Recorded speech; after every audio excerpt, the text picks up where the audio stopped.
selling our land. They're selling our archipelago of sea and sand. Now break down the acronym like you in class. Oh, they're selling the whole country. Ooh, they're selling aha.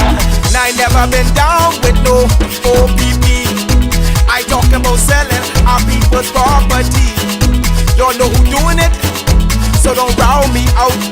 Don't send no police round me and tell me shush my mouth. Where's our conviction? But where's our pride? We selling everything, selling our backside. Just go online, it'll make you sick.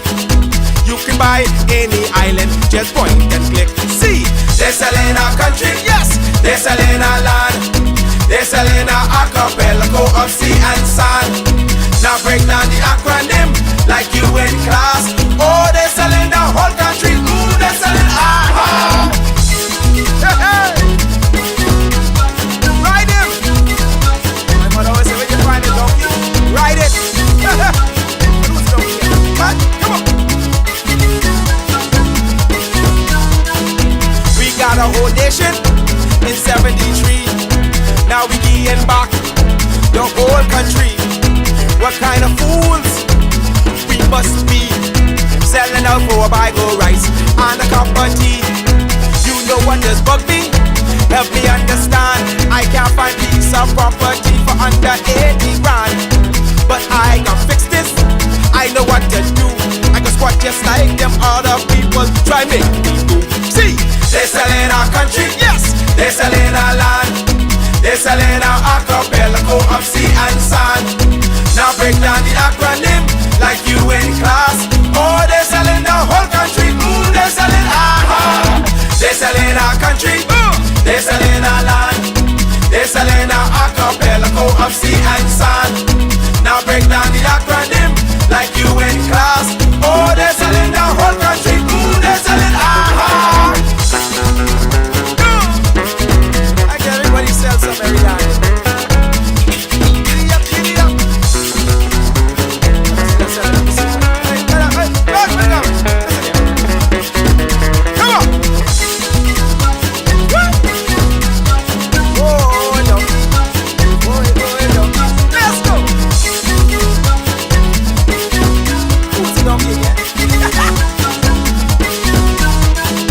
They're selling one island, they won't keep. What can be left for you and me? Is this the example? What's our kids to do? You want them have a sense of pride, or go selling too? Cause they're selling our country, yes, they're selling our land. They're selling our archipelago of sea and sand. Now break down the acronym like you in class. Oh, they're selling the whole country. Ooh, they're selling aha. They're selling our country, yes, they're selling our land. They're selling our archipelago of sea and sand. Now break down the acronym like you in class. Oh, they're selling the whole country. Ooh, they're selling aha. They're selling our country, yes man. They're selling our land. They're selling our archipelago of sea and sand. Now break down the acronym like you in class. Oh, they're selling the whole country. Ooh, they're selling aha. They're selling our country, yes, they're selling our land. They're selling our archipelago of sea and sand. Now break down the acronym. A moment where the old weapons that kept the Bahamas don't work no more. I speak prophetically that we are now about to enter in the next few days a period of what I call the last moment. From July 2014 to July 2015, there shall be tremendous change in 1 year. You watch. There shall be many people dying. I'm telling you, many will be sick. Many will be removed in ways we can't explain. Why? Because God got to make sure that the place is clear. I speak prophetically. You watch my word in the next 12 months from the day of July 10th. 2:14, there shall be magnificent changes which no one can control. And there shall emerge in the next 12 months leaders you never saw before. There shall be young women and men emerging whose ideas will blow your mind. and they cannot wear the old armor anymore. They shall walk with a new mentality. They shall have a spirit upon them. That shall be the Spirit of God, and they shall take us into the next Bahamas.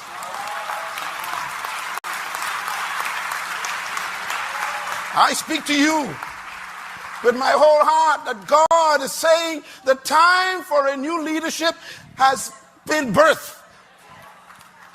It has arrived.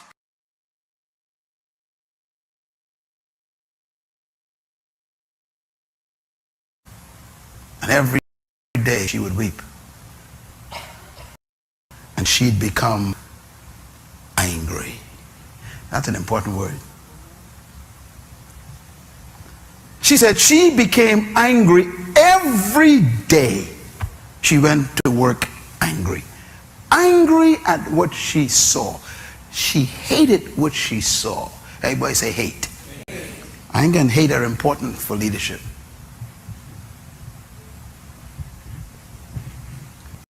All true leaders are angry and they are full of hate. I am one of them. You cannot become a leader until you hate something and you're angry at something. Study the leaders. What makes a person a leader?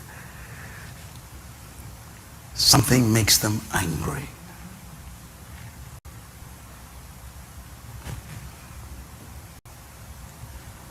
I wonder if you are angry at anything.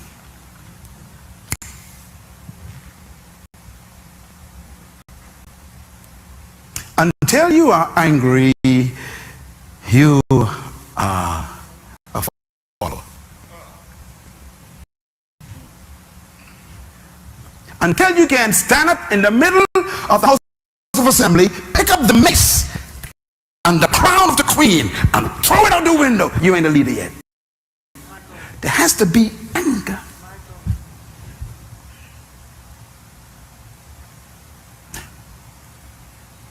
What makes you angry? See, leadership, you can't learn it in the classroom to you. It happens to you. This woman, she said one day she couldn't take it anymore. Everybody say take it anymore. See, I gave you these statements. Write these down. These are important statements. Hate, anger, and can't take it anymore. See, you decide to become a leader when you can't take it anymore. Now, you can be angry for a while and still not do anything about it. You can hate something for a while and still not do anything about it. You're still not a leader.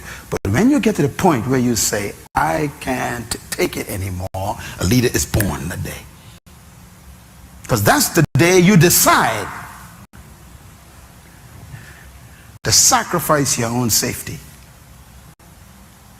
That's why we can't find too many true leaders in the Bahamas. Which politician you know in the House of Assembly right now who is angry, hate what's happening to the people, and is willing to do anything to do something about it, even lose their friends? See, you know what she did? She said she went to school that day and told her Monsignor, a boss at the school, the Catholic school, she said, I quit. He said, what are you talking about? She said, that's it. I can't take it anymore. He said, where are you going? She said, I'm going to death of those people. He said, what people? She said, I'm going to feed the poor. He said, Calcutta has 300 million people. She said, I'll start with just one. Can your anger cause you to begin with just one?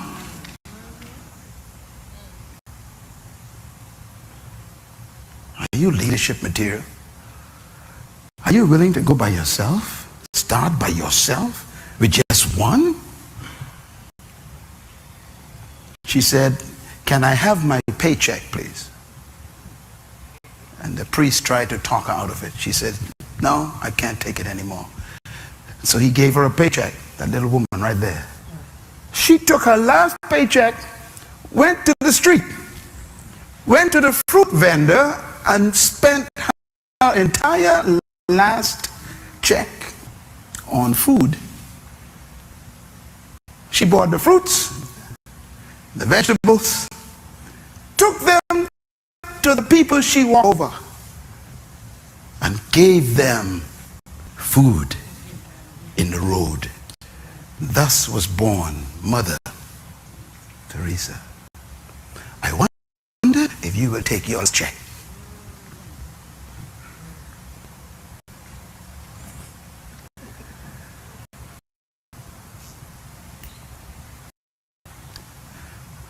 Sacrifice.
Good afternoon, ladies and gentlemen. We are live. We're here at our headquarters in Pinewood Gardens. So you may hear some people talking in the background. We're here doing our party thing. Thank you for joining us. We got some stuff to talk about tonight. Of course, we always have information to put out there, ladies and gentlemen. House is opening tomorrow, and we're going to talk a little bit about that and what that means. We have a by-election coming with information on how that works and what that means. So we're going to talk a little bit about that. So thank you so much. Make sure you are there with us tomorrow. Tomorrow, we're going to take a stand for this country. Things can be better. Things must be better. It's only going to get better if you make it better. You have to stand up and you have to take a stand and let them see with your numbers. Someone says the volume is low. Make sure your phone is up and running. You may have to come out and come back in. Make sure that you are there with us to represent for the Bahamian people. Let them see that we are displeased with what has been going on. We'll talk about that some more. In the meantime, we're just going to say a happy birthday first of all to Shandia, is one of our supporters down there in Freetown. Shandia, happy birthday to you. Thank you for the hard work that you're putting in. Our people are working hard all across the Bahamas right now in every constituency. Thank you for all the sacrifice and work you're putting in. We are going to paint the Bahamas black. There's going to be a blackout like you can't imagine. The blackouts that the PLP and FNM have been making us suffer through over these years because they failed to give us property is a joke. This blackout that is coming is going to be a total eclipse. A total eclipse. We are going to block this entire nation out and start over. All right, because this Bahamas isn't working. We need a new Bahamas. All right, so we're going to talk about that a little bit more. So, Shandia, we thank you for all of your sacrifice and everything that you've been doing to contribute to the new Bahamas up to this birthday. So, happy birthday to you. I also want to say happy birthday to my big sister, my heartstring. Here she is. Okay, running a little slow. That's my big sister, Stephanie. Yeah, I got siblings. I got quite a few siblings. I think I have 4 siblings. They're always there in the crowd when I'm out there doing stuff. But my siblings ain't too vocal. So if you look good in the crowd, you'll see them right in the middle there. But this is my big sister Stephanie. She could cook dead good. So you can see she pretty. She take after me. You know, she was born before me. But some says the audio is staticky. Let me make sure I do a sound check and make sure y'all can hear me good. So this is my big baby sister. Let me make sure the sound is good. I'm just doing a. Hold on. My phone is a little bit behind. So I just want to make sure we do a sound check because a couple of people say it's staticky for them. Just want to make sure you're getting the proper audio because I need y'all to hear what is coming tonight. Chester Cooper, someone type Chester Cooper. Okay, yes, you are absolutely correct. The audio is not what it should be. So let's resolve that little issue. Just give me a sec. Let me resolve that little issue. We're gonna have to get audio from another device. Just give me a sec because we got to make sure you'll hear that someone tag Chester Cooper and make sure he watching this because Chester Cooper, you got some explaining to do. All right, we're gonna have a special guest on who is for Bahamians, and we've been doing that since we have started, and we're going to continue doing that because that's what this is about. This isn't a political movement. This is a activist movement. This is a Bahamian movement, and we have had enough. So give me one sec. Let me just make sure that everything is okay for y'all, and I'll be right there with you. Humbly apologize. Let's get up for you. All right. Your audio isn't good. All right. Someone says now the audio is out of sync.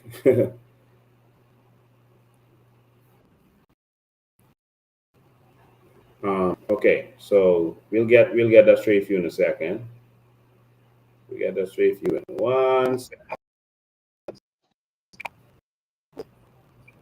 All right, let's see how we can do this for you.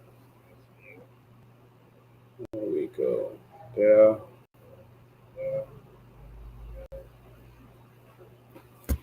All right, just give me a second to recalibrate.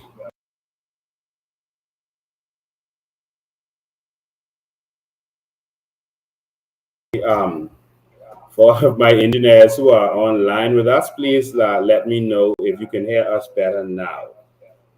So you should be able to hear much better now. Let me know if you can hear better now. Okay? Okay, I know it's a little delay, so hopefully you can be you can catch up. All right. Okay, some of this is clear now. Okay, perfect. All right, so let's keep going. All right. Happy birthday to my big sister. That was my second mummy. Nah, she's my first mummy because my other mummy is gone. And okay, loud and clear. Okay, perfectly. You know, the first car I rode off was her car. I still owe her a car. I was 17-year-old driving car, think I is man. Going to practice with Vision. We used to practice from like 7 till like 1, 2 o'clock in the morning, practicing so we could travel around the world and be the best. Fell asleep behind the wheel going home and rode off the car, broke the steering wheel with my chest and didn't even get a scratch. But I thank you for everything you've contributed to me. God bless you. We love you and enjoy your day. Last announcement I want to make before we get started is another Bahamian young lady who she's a mother of 3 and 3 small children, and she has recently discovered suddenly that she has stage 4 breast cancer out of nowhere. And her name is LaDawn Russell. And she's in need of sponsorship to assist her. Her banking information is there. Please assist. This could have been any one of us. So many Bahamians are going through this. She's in need of $20,000 for surgery. She has Scotiabank account that's right there on the screen. Please help. I look forward to and I pray for a day when no Bahamian would have to be raising funds to save their lives anymore. I look forward to a day when we will have free healthcare like other nations. Free healthcare. Health is a human right. There's free healthcare in Europe, all over the Middle East. There's free healthcare in Canada. They even have Obamacare. We can't get left behind. We can't leave our people behind. And this is why we fight for healthcare for all Bahamians. With that said, that takes us to a serious issue tonight that a lot of people have been going through. A serious issue. When I say serious issue, this is a devastating issue. It's called insurance. Insurance to some people seems to be the biggest rip-off in the world. So many times people, when they need to depend on insurance, is not there. Or sometimes your parent, your mother, your father would pay for insurance for years and years. And then when they finally need the insurance because they're sick, they find some excuse or some reason not to pay them. We've come across so many people who went through this. Sometimes if they have a life insurance and then when they die, they try to find some excuse to not pay out, and then they don't pay you. Sometimes they don't have a real excuse. For the last more than 20 years, I've been people, and some of it was against insurance companies. A lot of the battles that I fought did not make it to the media. You've had insurance companies that found some excuse that I had one experience where literally a woman failed to declare a regular female infection, and they tried to use it against her when she got cancer to not be able to assist her. There was another man who works for an insurance company. He had a brain tumor, and he was their big accountant. I think he was their CFO, and when he got sick, they kicked him to the curb. They found a reason not to pay him out, and he worked for them. This is wrong. It doesn't happen to everyone, but sometimes it happens. They look for ways to not pay persons out, and this is sad. And so many people have gone through this. I remember in Pinewood Gardens where I grew up, almost everyone got hurricane insurance. It was in style at the time, and people got their insurance. People weren't without insurance. But when those first rains came in Pinewood, I'll never forget that. And those floods came that people didn't know about. And they flooded people's houses and caused all that damage all their furniture. They lost all their clothing. It caused a lot of bad damage. The insurance companies told them they're not going to cover them at all because that's not hurricane damage, that's flood damage. And that flood damage is different from hurricane damage. Now, they didn't explain to you that when you got the hurricane, it was like they invented this new thing to find a reason not to pay out. And that's what they did. All of a sudden, the flood came from the hurricane. It's a part of a hurricane, but they said, no, that's flood damage. And I think that's wrong. But many persons in Pinewood were victims of that. All right. And so the young lady that we're going to talk to tonight, her mother sadly passed away. And I know it's going to be difficult for her to talk about, but the insurance company stalled her for 4 years and then decided, we're not paying you. I'm going to introduce you to our guest. This is Ms. Bryce. Welcome to CO Island. Good night. Good night. It's a pleasure to have you here. Good night, everyone. The whole Bahamas is watching. Thousands of people are going to watch this. We got about 1,327 people on here live right now listening to you across all of our networks. Tell us your story. Tell us what's happening with you. Well, Mr. Bean, it all happened 2018. 2018, my mom, she joined BAF Financial. And, parents, like you said, nobody know the time nor hour. Uh, she didn't know, but, parents, siblings, guardians, whoever, they want to make sure that they leave their family secured or loved ones secured Mm-hmm. when they pass. And since 2018 to now to 2023, BAF Financial has been giving me the runaround.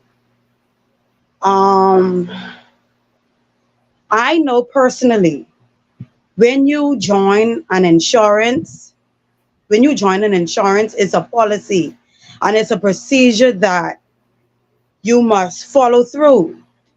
Okay, she did blood work, urine swab, whatever it was, whatever the procedure was, she did.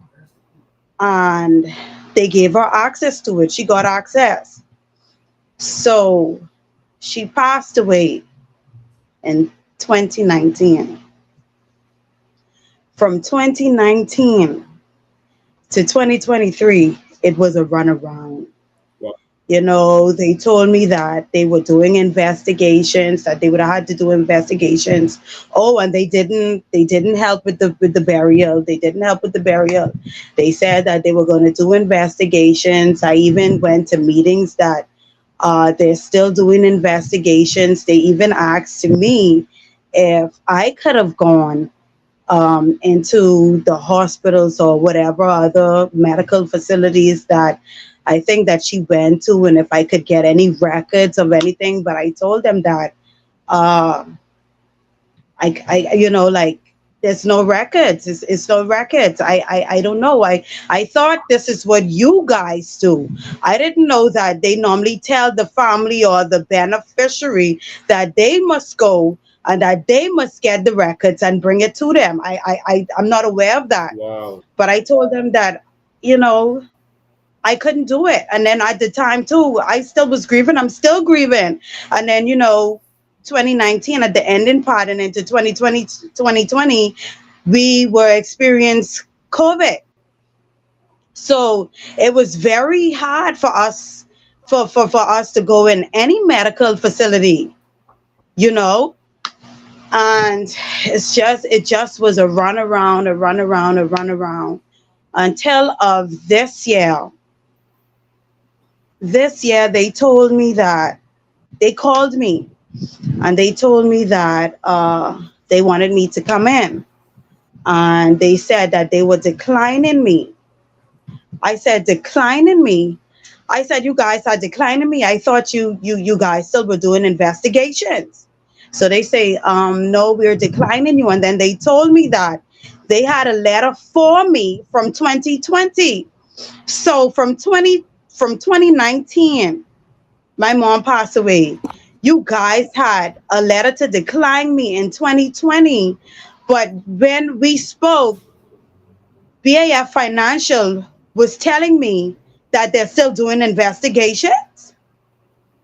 It don't add up to me. It really didn't. And Mr. Bean and everybody who's watching, losing a mom is really hard. It's, you can't explain losing a mother who was mommy and daddy. And the runaround they gave me, the treatment they gave me, it was very harsh and it was very cruel. And they told me that I must, come and get the funds that she put in. And that I would have to sign a letter, I guess, stating that I received the funds that she placed in already with the insurance. And something keep nudging me like, do not take it. Don't take it. Don't take it. Don't take it. So I never took it. And I was like, you know what? I can't give up. I have to stand up. I have to fight. I can't give up. I can't let the enemy win like that, because right now BAF Financial is an enemy of mine. You understand what I'm saying? Mm. And I couldn't give up. I couldn't give up. It was like it, Mr. Bean, it was like the Lord was telling me to don't take that money. You're going to get justice. You're going to get the victory. Don't give up. Keep pushing and keep pressing, keep fighting. And I was like, you know what? I'm going to fight despite, life challenges, despite me being in grief, despite the heaviness. I just kept on fighting and I kept on pushing. I kept fighting, I kept pushing, and I heard the voice said, go to Mr. Lincoln Bean. And I said, you know what? I'm gonna do just that. I'm gonna go to Mr. Bean. Because Mr. Bean, I'm gonna be honest with you. Bahamas, I told them that I was going live, I told them like last year. I told them last year, I told them this year as well. I was gonna go live, and they told me that don't go live. It's going to take the process even longer. So I was like, okay, it's going to take the process even longer. But listen now, this is the same insurance company that denied me, Wow. that declined me. So why y'all telling me that the process is going to take longer? It's a lot of mix-upness going on. It's a lot of mix-upness. And I want to look Mr. at your Chester Cooper. documents. Let me pull up your from there. Yes. Let me see what we have here. Okay, this is Tavanji Bryce. All right, this is all right. That's 2023. Let me see. Go to the first document first. Give me one sec. Let me see if I can find the first document. Let me see the oldest document here. Hold on. So we'll pull that up here. Okay. 2020, right? So I think this is the first document. Right. Right? 2020. This from BAF Financial. That's Chester. BAF Financial. That's Chester Cooper them. All right? So this Chester Cooper, Yeah. the Prime Minister's company. And we're having a lot of people in the text saying that they went through the same kind of thing with them. And it has causing on everything. Wow. All information. Date of issue, August 8, 2018. So she got this in 2018. And date of death, July 2nd, 2019. All right? So that's a year later. She died. So they decided that they're going to, it is BAF Financial and Insurance. BAF Financial Insurance extend condolences again to you on the loss of a loved one. Kindly accept our apologies for the delay in processing the claim, as additional information pertaining to Juliet Bryce's medical history was being requested. To date, we have not received medical information that confirms the exact date of Ms. Bryce's diagnosis, and only a reference of 2018. Unfortunately, as the policy was issued in 2018, the claim is being denied and a refund made of all premiums paid within. We can reopen this claim upon the receipt of additional medical records. The premiums paid with interest in the amount of $716. The sound is starting again. Will be wired to your bank. This is trying to pay you $700. Kind of going to see this letter by signing the spirit. So in other words, they will take your money over this period of time without checking, and then when it's time to pay you, all of a sudden they have to check. No, they need to check at the time. The same way they could check when you die, they could check while you're alive. Right? That's very easy. But what they want to do is take your money, in the meantime, invest it, flip it, make all kinds of money with your money, and then find a reason not to pay you, and they give you a small amount back. But they've already made the small amount is the money you pay, the premiums. They made so much money with your premiums, adding it to other people's premium insurance companies too, that it doesn't matter they gave you the amount you gave them back. This is a scam. Mr. Bean is staticking again. That insurance company. The audio. Right. You there?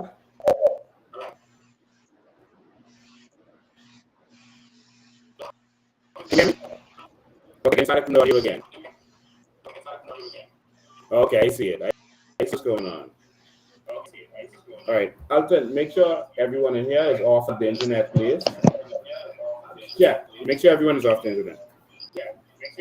All right, we just want to make sure that everyone is off the internet. All right. Okay, it sounds a little better now. Yeah. Okay, perfect. All right, so that's the first letter you got. And so that's a scam that these insurance companies do to people. Let's go to another letter. It's another document. So I guess this document here. Oh, this is a deed of release. They're trying to get you to sign for this $700 to get you to sign off on this, but you didn't sign it, right? No, sir, I didn't. Okay, so that again, you would have been scammed. All right. So here's the latest document they gave in 2023. That's September 1st. So that's just a matter of days ago. They gave you another letter.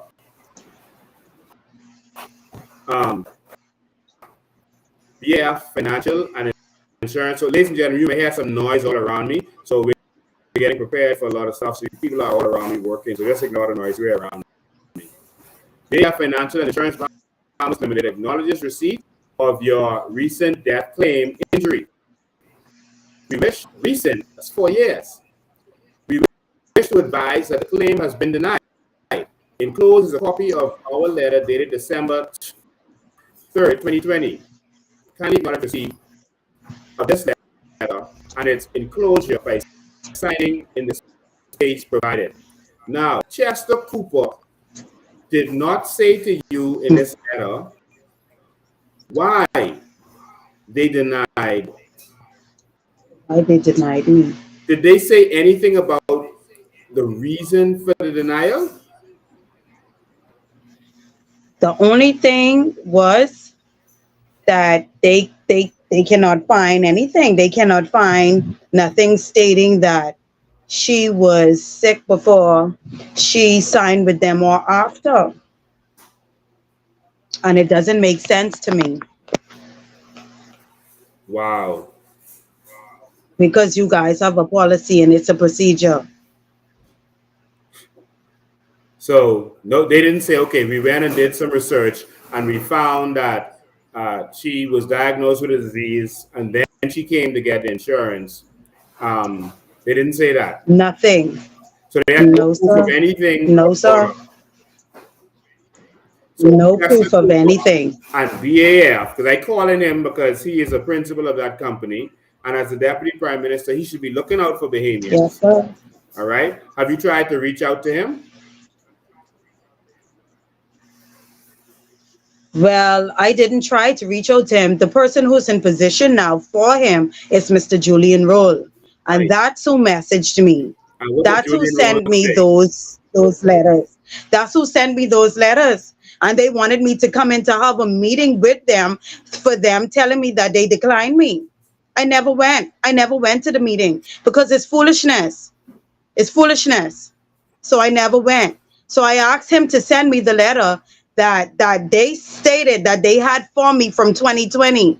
I said, send me that letter and then send me the decline letter, the declination letter that you guys were saying that you had for me as well.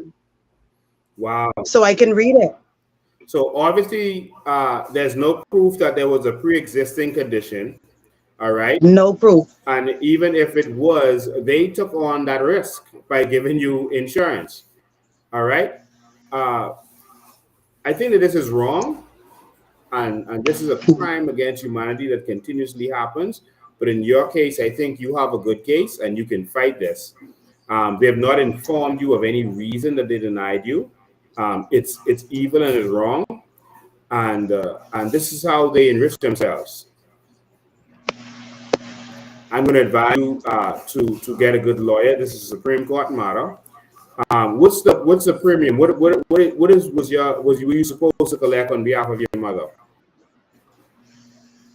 They wanted to what they put inside the letter, what you read. That's what they wanted to give me. They wanted to give me that. No, I'm saying.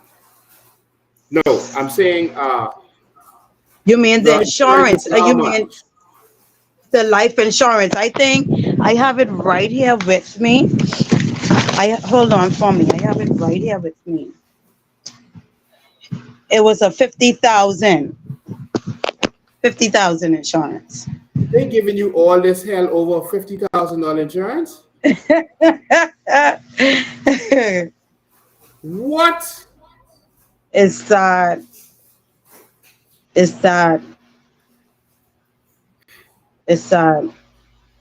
Wow. Hmm. Wow. One of the reasons we're fighting for the New Bahamas is because Bahamians won't have to worry about this kind of stuff. You're going to get yours while you're alive. And but in the meantime, insurance companies and banks do this to people because they know most Bahamians don't have the money to sue them or go after them. And I heard of so many instances like this that is mind-blowing, especially from this company. And that's why I decided to let you come on here and speak your experience of what happened. Yes. This company, as you can see, if you look at the comments when you finish this show, you're going to see where a lot of people are saying that they went through similar. All right. Wow. And this has to stop. All right. And like I said, the gentleman is Deputy Prime Minister. He wants to be Prime Minister one day to finish destroy his country. But, he should be looking out for the Bahamian people. But many persons are enriched by the suffering of Bahamians. And so insurance companies have some answering to do in the New Bahamas. So tomorrow, give me a call. Going to give you some advice. You have to get a lawyer to sue them right away. All right. Yes, sir. Public eye. Make sure we know exactly what's going on. Yes. With this company, because other Bahamians are going to be victims of BAF if this is allowed to continue. If they had said, we found medical records that shows that she Nothing. with cancer, and then afterwards she came to get insurance. Nothing. I would have said, for 4 years. Listen, BAF is in their rights. All right. But the fact that their letter doesn't say that, it shows that that is not the case, and that they're trying to victimize you and hope that you won't make this public. And so we're going to screenshot this also and send this around to the whole Bahamas know that this company that is owned by the Deputy Prime Minister is doing this to Bahamians, and that's how they're getting rich. Wow. Their success, but their success off of the backs of other people. All right, and so that's wrong. So I'm sorry for the pain that was in your mother and the double pain that was put on you by what they did to you. I can tell you experience I had. I used to pay my insurance $6,000 a year. Every single year, I would pay my insurance. And, my son was born and he had some issues and he should have been covered by my insurance. Every year I would pay late because they had an agreement that they were supposed to remind me, because I paid yearly. Whenever they called me, I just wrote a check and just paid whatever it was. And as usual, it was late, like a month late or whatever, because that's normally when they remember to call me, because they know I could pay. I have it. So they'll just call me and I'll send them the $6,000 or whatever it is. And this one year, my son was born and he had some issues. All right. He stopped breathing when he was like 7 hours old. And and he had some issues, and so they were feeling like there was going to be, they had to pay out for them, so they stopped my insurance. They told me insurance lapse. I was like, what? What? Lapse? I've been paying this insurance for years, Wow. years, and all of a sudden my insurance lapsed because my son born, and I put him on insurance. So, and so I wrote them a letter. I told them that what they were doing was wrong. It was evil. It should not happen, because they agreed to contact me every year. All right. This is a different insurance company, by the way. They contact me every year, and then I would pay. And they've never had a problem with me, not one problem. But all of a sudden, Wow. it was an issue. And I read them the riot act, and then they came back to me and said, okay, you are right. We're going to reinstate the insurance, but we're not going to cover anything to do with your son. Why do they do that? Wow. So they would take your monies now when you need for them to take up for insurance. It's a problem. So wow. When my son was born, I was probably 32, so I probably was paying that insurance probably about 10 years, maybe. I don't know the exact number. So they probably got, over $60,000 or more from me. And then all of yes, sir. They would have invested that and made much more. They probably made $600,000 from that money, or even more than that, probably $1 million from they invested. And that's shameful, Yes, it is. It's horrible. So that's what they do. So they use your money as a cash cow in order to invest, to make more money, invest on the market, and make investments to make more money. And then they find reasons not to pay you out. So Chester Cooper needs to answer. And so we're going to give him Mr. Bean. Wrong that I don't know. I don't know if other insurance companies over here, but BAF Financial, they really did it to me. They really shove a nail through my heart. It really was. It was a process. It was something. Wow. And for other Bahamian people to go through stuff like that it's sad. Wow. It's sad. It's sad. It really is. I'm still grieving. And it's sad that you had to go through this, but we had to tell your story because many Bahamians are going through this right now. And I'd advise any Bahamian out there, if you see BAF, think twice. Based on the Bahamians that I've heard have their stories. Now, they may operate good. Some people might have had good experience with them, but there are too many Bahamians who have had bad experiences. All right.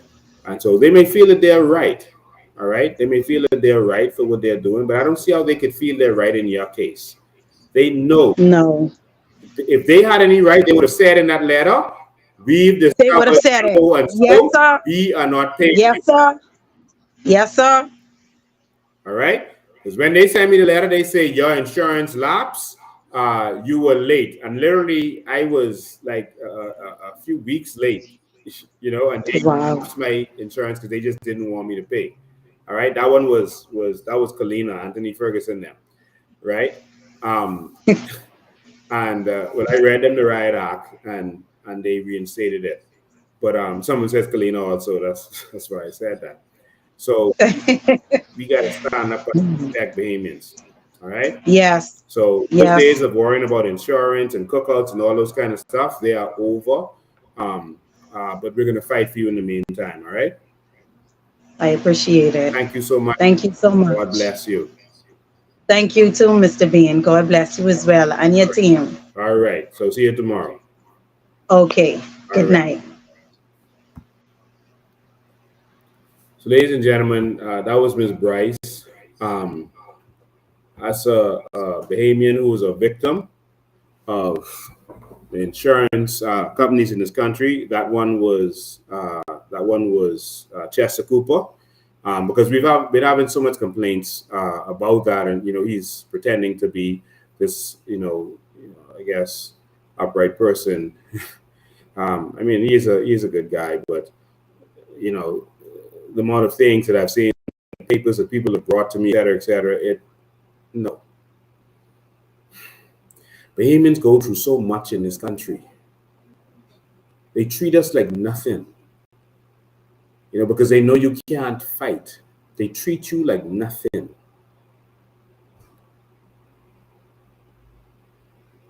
Who's going to stand up for Bahamians in this country? For Bahamians, it's time to stand up for ourselves.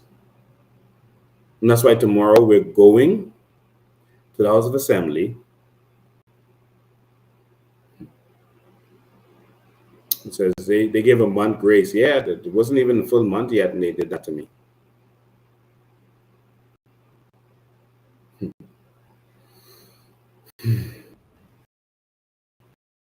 Tomorrow we're going to stand up because nothing in this country works and nothing is adding up. And that's what's happening tomorrow. We ask you to join us because it's so, as Bahamians, we could have been so far ahead, man. So far ahead. But we're literally in a country where nothing works. The banks rape us every day because who's going to stand up and fight for us?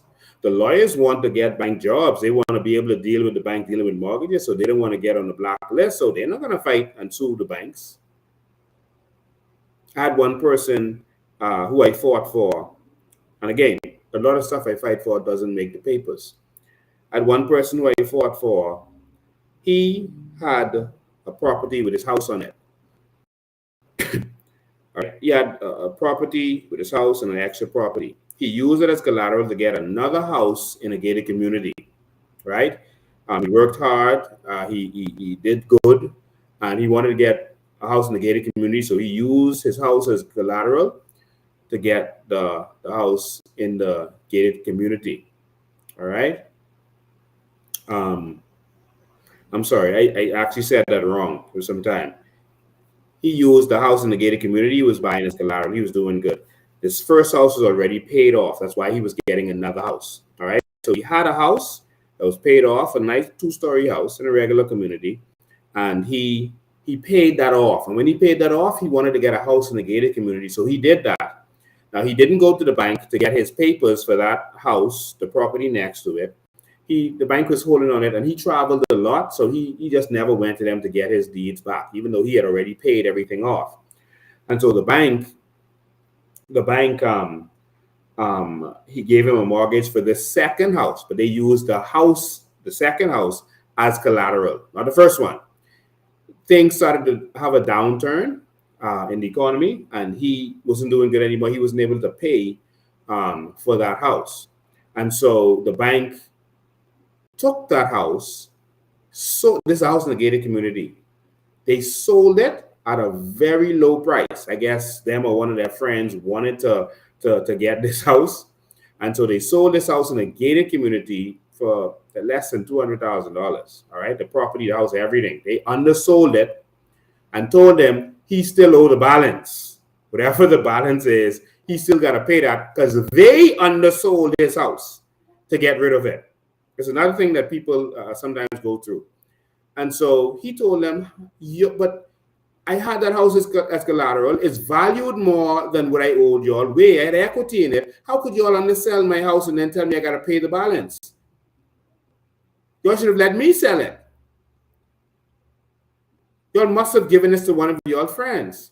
And he said, I'm not paying y'all. What they did was they then seized the documents and the other documents that he had that was already paid off. He owed them nothing on that. But they still had the documents in the bank. And they seized the document for that house and property and the extra property. And they told them they're taking that, they're going to sell that to pay off this. And he said, but I don't owe y'all for this.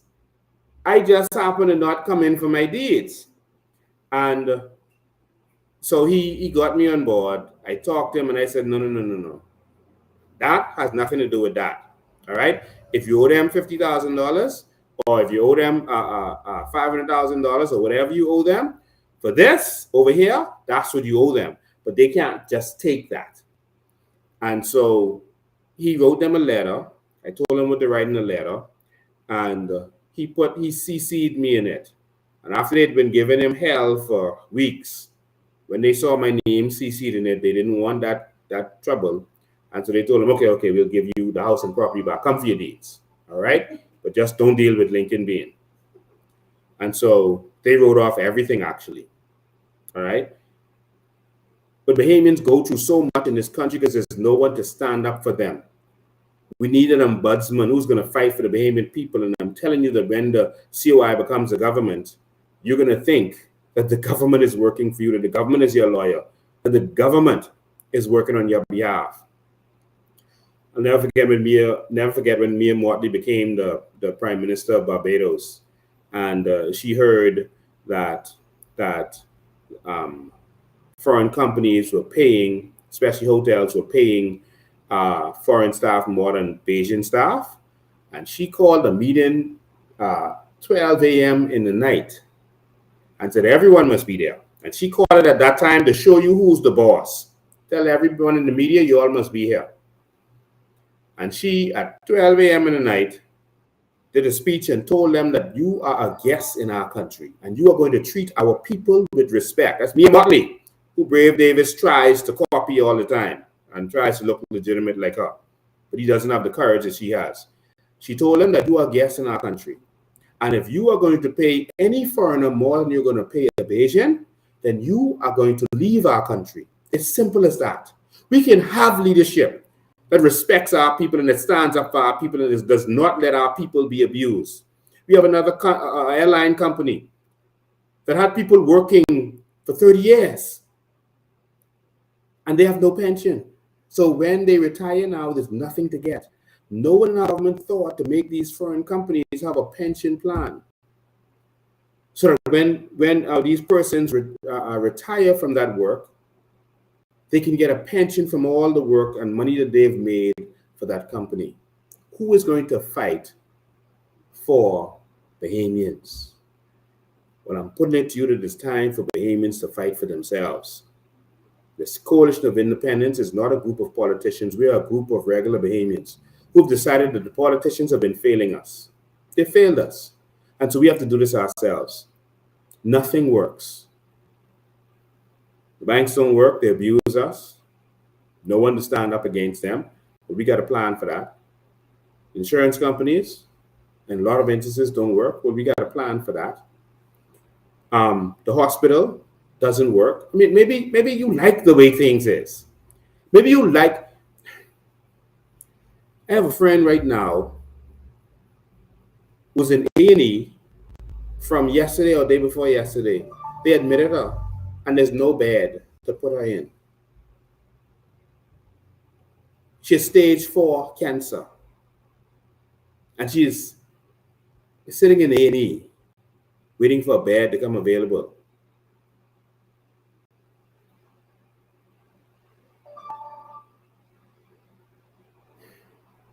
$50 years, and they couldn't even build a hospital for us.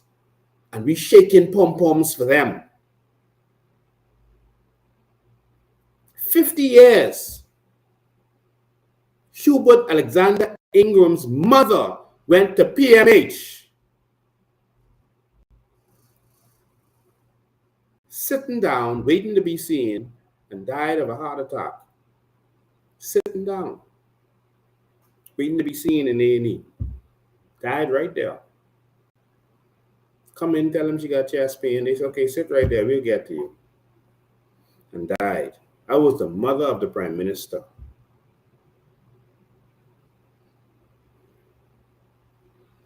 We've had health ministers who are doctors, who have worked in the hospital. Dwayne Sands, what have you done to improve the state of the hospital? Nothing. Hubert Alexander Minnis, you are a doctor, for Christ's sake. You would think that if one thing you would have improved, it would have been the hospitals.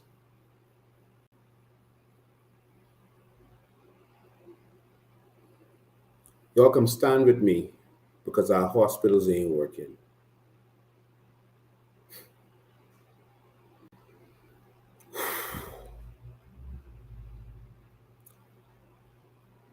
Our electricity isn't working.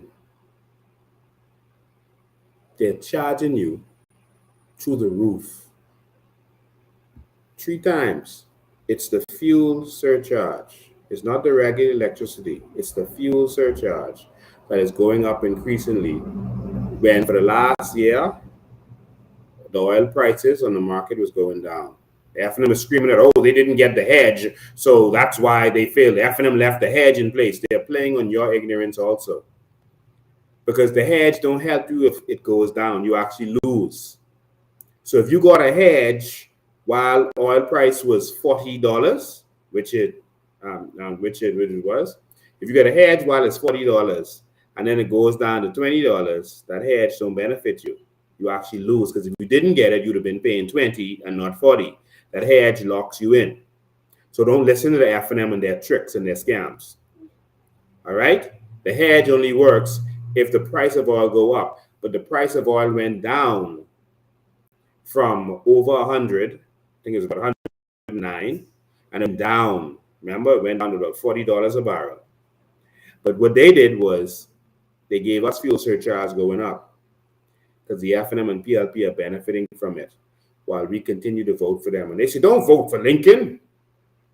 He's no good. He's bad. We're good. We're just raping you. We're good. We're just robbing you. But don't vote for Lincoln, because he's no good. Mamas, y'all better wake up. The people who raping and robbing you, telling you to stick with them, to keep getting high light bills. That's what they're telling you. Tomorrow morning, 9:30. Let's show them that we're not satisfied with this. Unless you like it. You might just like it. I don't like it. Some people, right now, there are people whose light bill is higher than their mortgage. Someone showed me their $900 mortgage and their $1,000 light bill. Our water system isn't working. Sometimes there's no water on Family Islands. In Andros, they couldn't have schools. Schools had to close. There was no water for weeks. On some of our Current Island, they had no electricity, which means no water, no nothing. Ilusu keeps running out of water. But maybe you like this. Maybe you like this. Oh, the government is doing an okay job. Yeah, it's an all right job. Like, seriously? And people dying in the hospital for things that they don't have to die for? What the song say? Mommy don't like no light. So they may think that that's a Bahamian song. So they may think that's y'all. Y'all don't like no light. What did Leslie Miller say? Your egg is sweat? I can say the word is in the Bible, but I don't offend nobody tonight. Because they pick on anything the COI says and make it sound like we're so demonic. And Brave Davis cussed in the House of Assembly and said BS. He said, your egg is sweat. This is the arrogance that they treat you with. They come and they romance you and they sweet you up every election. And afterwards, man in charge of your electricity who owe $500,000 to the same company tell you your egg is sweat. Go pee and go to your bed. And then in the next party, the fella say you're using too much water. Bathe in the tub like I used to do back in the day. This is how they treat us as Bahamians. Bahamas, we are royalty. Royalty. Come on, man. Y'all gotta... Because they've been raping you and robbing you and just passing you. They just say, yeah, pass you. They pass you like a spliff. They pass you. They use you, pull, suck from you, and pass you. And they know you don't have a choice, so they keep doing it. Why should they do any better if they know you could just vote for them? But people are waking up. Election is on the horizon. Spank them. Show them that they're not invincible. Children, you're not going to put up with bad treatment anymore. And then guess what they have to do? They can start sweetening you up. Sweeten you up. Crime is out of control. Immigration is out of control. The government is participating in criminal activities. The minister committed crimes as it relates to immigration. Let's take a pause there. Let me pull something up for you. Y'all just hang with me a minute. The minister committed crimes as it relates to immigration.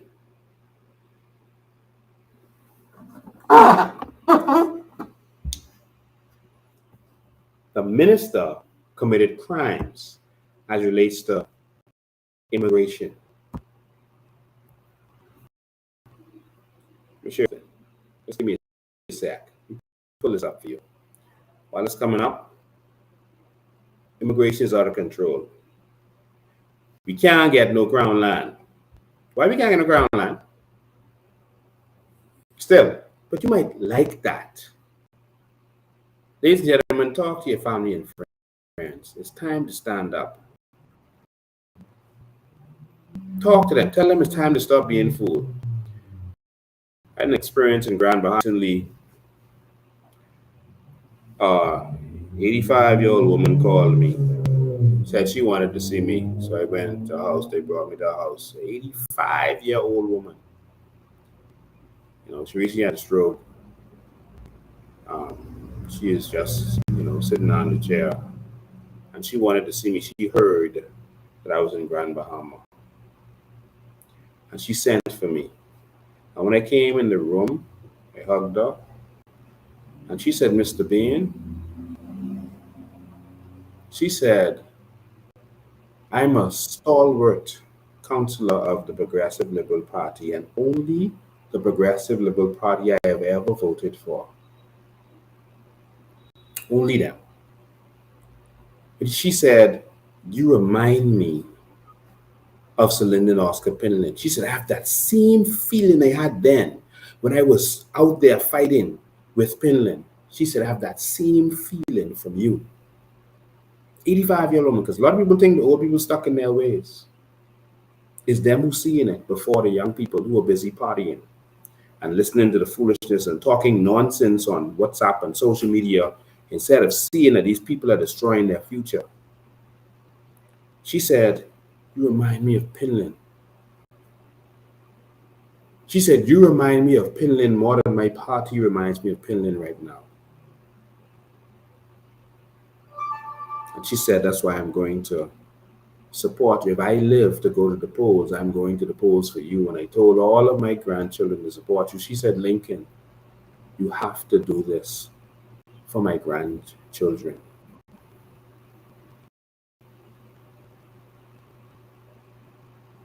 And this is why I fight. She continue to stand up. The more they fight, the more you win. The more they fight you, the more you will win. The old lady told me that the people out here can see the truth. We saw you standing up on Parliament, and we saw the police attack you. And worst of all, we saw the media cover the story differently than it actually happened. We saw the media make it look like you all was out there being rebels and troublesome. But the whole thing was right there for everyone to see that you all was out there peaceful and the man attacked you. She said, stand firm and do this for our grandchildren. Another elderly lady in Grand Bahama told me, she was about 75, almost heading for 80.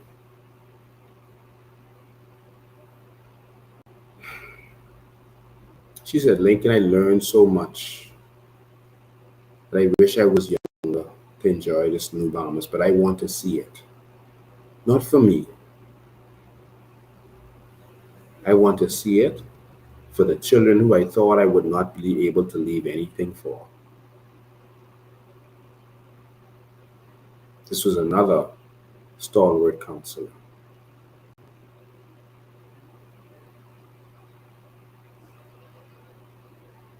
There was another elderly lady in the 70s, she was in a wheelchair. And she said similar. She was F&M all her life, only ever voted F&M. But she said, I'm tired of the same thing over and over.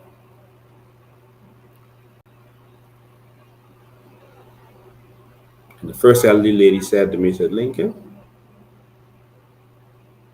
she said, God always makes a move for the people, but the people can vote wrong. And if they vote wrong, they get punished. You just make sure you are obedient. If they vote for foolishness, then that's on them. If they pick Barabbas, that's on them. Let them suffer. But she said, I don't want my grandchildren to suffer.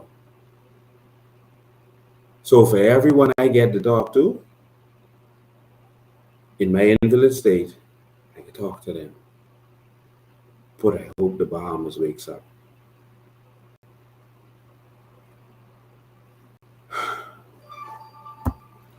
We are genuine in our love for the Bahamian people. Sorry, I was trying to find a document for y'all.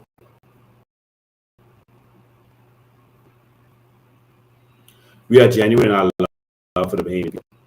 Genuine. We love our people. We're fighting for our people. Anyway, let me make this clear. I'm not going to go through the whole thing.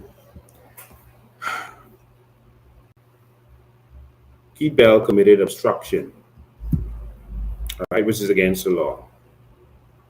An immigration officer has the same powers and authority as a police officer. So if you obstruct him in his duty, if you deceive him in his duties, you committed a crime.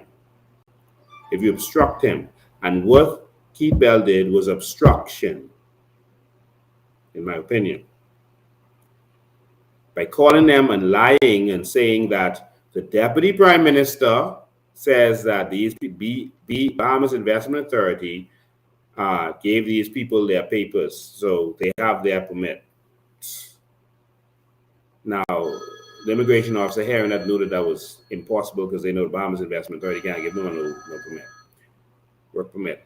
But he obstructed, and that is a crime. It's against the law. And he committed a bunch of other crimes.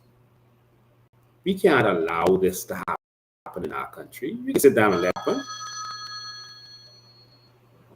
No, we can't let this happen. I've been talking for quite a while. I want you to be able to chime in.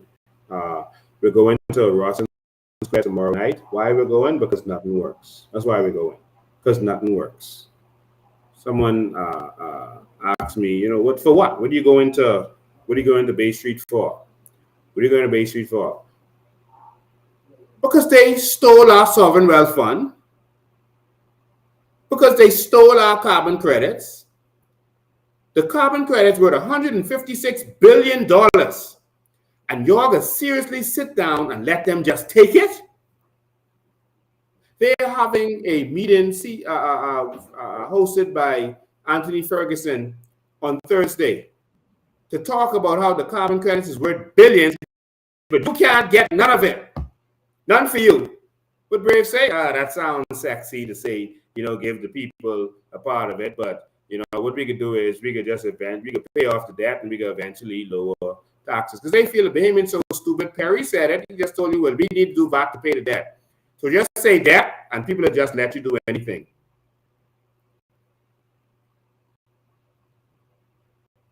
Boss, pay the debt with the taxes. That's what the VAT for, eh? Don't touch our sovereign wealth fund money. $156 billion, and Bahamians are going to sit down at home and say, you know what? I will lose this job. $156 billion per year. Job, $156 billion. Job. Let's weigh that in the balance. Job, $156 billion. That's $1 million per Bahamian adult, 21 and over. All right, let me put this in perspective for you. If someone said to you, come, don't go to work today and collect $1 million, you could tell them, I gotta work, man. $1 million? Oh, no, man. I can't fool with that. No, man. I got mortgage. I got school fee. I got $1 million. No. Like, what have they done to our brains? This is not my words. The scientists have come forth and said that our carbon credits is worth $156 billion. See it there on the screen? What does that say? Study values countries' seagrass beds at $156 billion annually. Ex-BNT director Eric Carey says numbers signal huge potential. Huge? Huge? That's adjective? That's bigger than huge. You need to invent another word. $156 billion. And you got to go to work while Brave took this thing and put it in the name of the prime minister that he has to answer to nobody. Every single act that they implement, every act. I wanted to show you this tonight, but I went too long. Every act that they've implemented has an accounting element in it that you have to account for what goes on with it. Whether it's NIB or any single act that we have in this country has an accounting clause in it that you have to account for what happens in that ministry. The carbon credits, no such thing. So listen, y'all go to work, man. Go to work. I could be on Russell Square. All right? Let me put that in perspective for you again. This ain't my words. All right? $156 billion. Huge potential.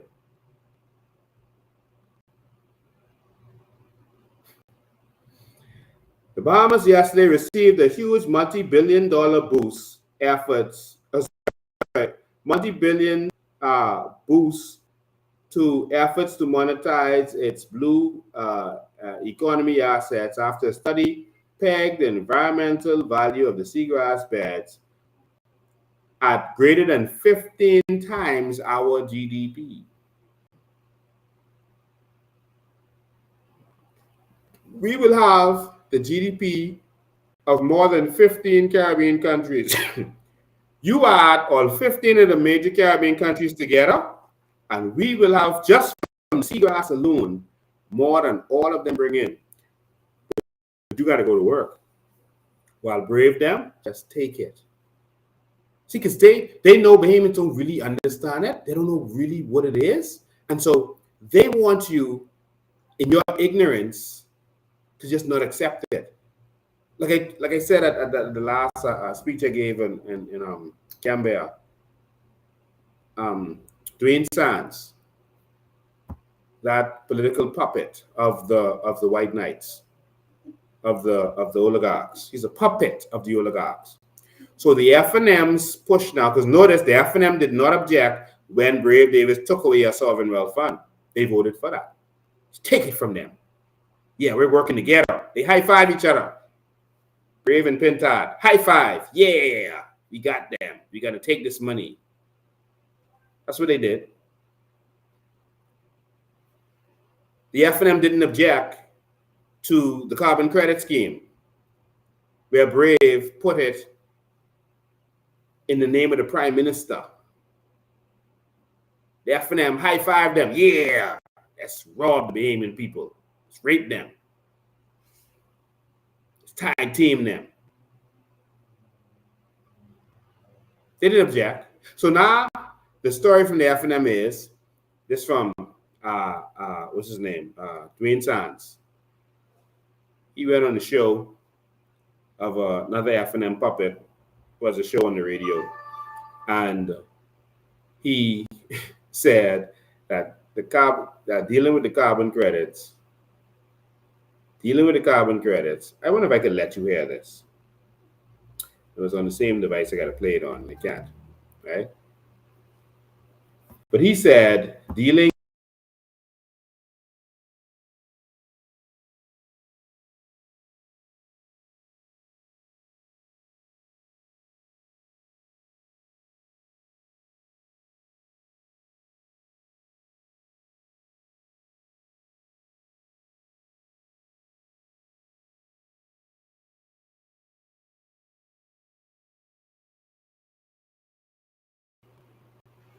Sorry about that. They said the sound was gone just now. The sound is gone. I'm sorry.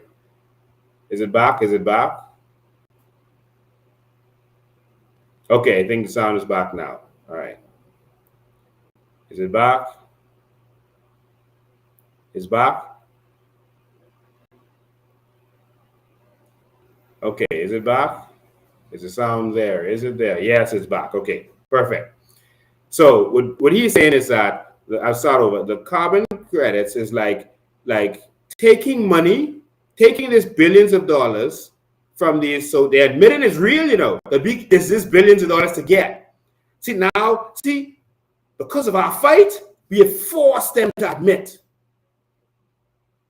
First, they were lying to you, telling you we were selling dreams. There was nothing. This is a scheme. This is a lie. It's a scam. Don't listen to him. Now they're talking about it, but now they're trying to switch the narrative. So you hear what he's saying now? He's saying this is like selling your soul, like selling out, because you're going to take these billions of dollars from these foreign countries and companies so that they could keep polluting the airwaves, and then you're still going to have the effects. That's what the new F&M talk is. Because they can't deny that it's real anymore, because it's out there and people have already started reading up on it themselves, and more Bahamians are understanding that this thing is real and is out there, and we have money just to get free money. Although that sounds crazy. Free money, not free because we paid the price for it. But that fool who is just trying to keep you poor so the oligarchs could stay rich, what they are trying to trick you on is that with the carbon credits, for example, BEC right now is putting bunker C smoke into the air. They are polluting the air right now, BEC, filling the atmosphere with carbon. So if one of those companies or countries buys us a solar power plant, say for $90 million worth of carbon credits, which they will get for buying that for us, that's enough to power the whole of New Providence. Now we don't have any smokestacks going in the air. Pollution is done. And so instead of them doing that pollution, the pollution is taken away from us. You understand? So they're dirty in their air, still to a certain extent, but the air is now clean because we're not putting we're not adding to it. If they hadn't done that, they would have been putting the carbon into the air, and we would have been putting the carbon in the air. Now we're not putting carbon in the air, so we have protected the environment. Do you see the difference? That makes sense to everybody, right? So instead of us and them polluting the air, now they do something to cause carbon to be removed, and so it takes away, and their money, the profits they would have made from it, those profits go to us. Also, the profits that they would have made, they can buy carbon credits from us, and we could use the money to build hurricane shelters, for example. Hurricane shelters that we don't have right now. because we have no vision. We could have a hurricane shelter on every island. We're talking about billions of dollars.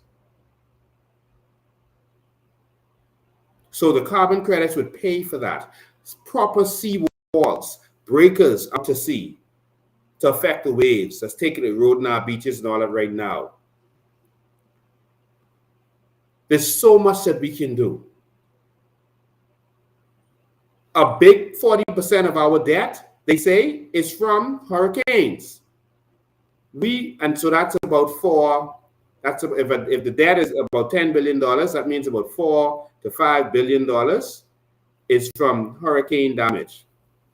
All right, and the debt is more than 10 billion. I don't know why they're saying that, but they just call it numbers. So about $4 to $5 billion is from hurricanes. We could get that from carbon credits the first week.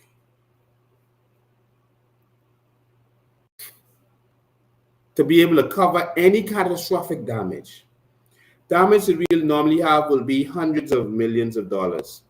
We can make that from the carbon credits and be able to fix any problem that we have. Do you see it? And reduce the carbon that goes into the air. These people are visionless. They don't want us to have nothing, so they are making excuses. You better wake up. Wake up.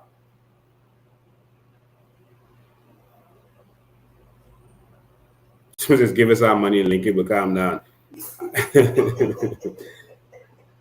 I'm a very calm person, but I'm a very passionate person. If someone is stealing from your children right in front of you, won't you get passionate? If you walk outside and someone is in your car and you see them with their head in your car and you know your purse is in there, won't you get passionate? There's a time for everything. Like Dr. Miles said, you only follow angry leaders because that's the only ones who will bring change. You follow leaders who hate what's going on because that's the only ones who are going to bring change. Let me open the phone line, so make sure I talk to you before we end this. 803-5995 is the number. 803-5995. 803-5995. That's the regular number. Let me I hope. Tell me if the song goes off. I don't know. I'm sorry. The sound should be on. Good evening, you're live. I am awesome. How you doing? Yes, go ahead. Every day we wake up, I thank God for you, brother. Thank you, man. Let me ask you a question. This name ring a bell to you? Hold on for me. Where's the name now? Ricardo Thurston? Ricardo Thurston, yes, it does. Well, some stuff was sent in the room tonight in reference to carbon credits. It's about almost 40 minutes long in different parts. Somebody sent it in the room. And he break down everything that was going on, and he explained carbon credits to me. I'm fully aware now what's going on, right? Yes. So I have a lot of people on my Snapchat, so I actually send it out to everybody. The dumb and the idiot ones had a problem with listening to the rest. Some people even call me there and here, they say, all right, brother, just don't forget, when you start benefiting, go back to this voice note when I send you, and I tell you, you will regret it. See, some Bahamians are just so silly. See, education don't play, Lincoln. Education don't play. Once you educate it, they can't do nothing with you. Yeah. And for the years I've been following you, the education I have, I sat down today and I spoke to a PLP general today. One of the persons who walk with a PLP. And you know what they said to me? Well, you need to go run. I said, no, I need to run, bro. All you need to do is go and educate yourself on what's going on. Lincoln, I'm going to be out there full force tomorrow. Thank you, man. Full force. I have a slight surgery. I had a slight surgery. I may not be as strong as I want to. I just pray the brothers up my back, but I can be out there full force tomorrow. Thank you, man. I appreciate that. I can see you tomorrow. All right. See you tomorrow, man. Good evening. You're live. Good evening. Good night, hello. Good evening. Good evening. Good evening, my president. How are you? I am alive. How you doing? I'm blessed and highly favored. Listen, I wanted to say, MP, PM, I need my money. You and your trees in this cabinet, I need my money. Yeah. Nothing works in the Bahamas, and my money is coming from that 156 billion you got there because you're a thief. Mm-hmm. Secondly, the carbon credits are the Bahamian people own. It don't belong to you. Exactly. Natural resources, none of them belong to you. And I will fight until I die against that. Because you know why? My children, my grandchildren, and my great-grandchildren to come have to get a piece of that. Yeah. Bahamians can't get land. The hospitals, everything should be free for Bahamians, and we're not getting that. Exactly. I want people to know that the public service didn't pay the 52-day workers. They're paid on Friday. People are hurting. People have to borrow money to give their children food to eat, no grocery in the house, and they're still going to work. And this government could celebrate 50 years, and they shorten the people while they're getting paid. They're getting allowances. They're getting vacation. Their staff are being paid. They're people who driving them up and down. They're getting kickbacks from everything in this country. Yes. And you can't pay the people who are in need, the 52 workers. I done talked about 5 people today. People can't even get their back pay, Lincoln. Wow. In the country. Because the government playing around and dipping up in the money, and the cabinet is agreeing with them. Yeah. My last thing I want to say, no to the Bahamian, oh Lord, the defense force them going to Haiti to fight. Hell no. Y'all rise up against that.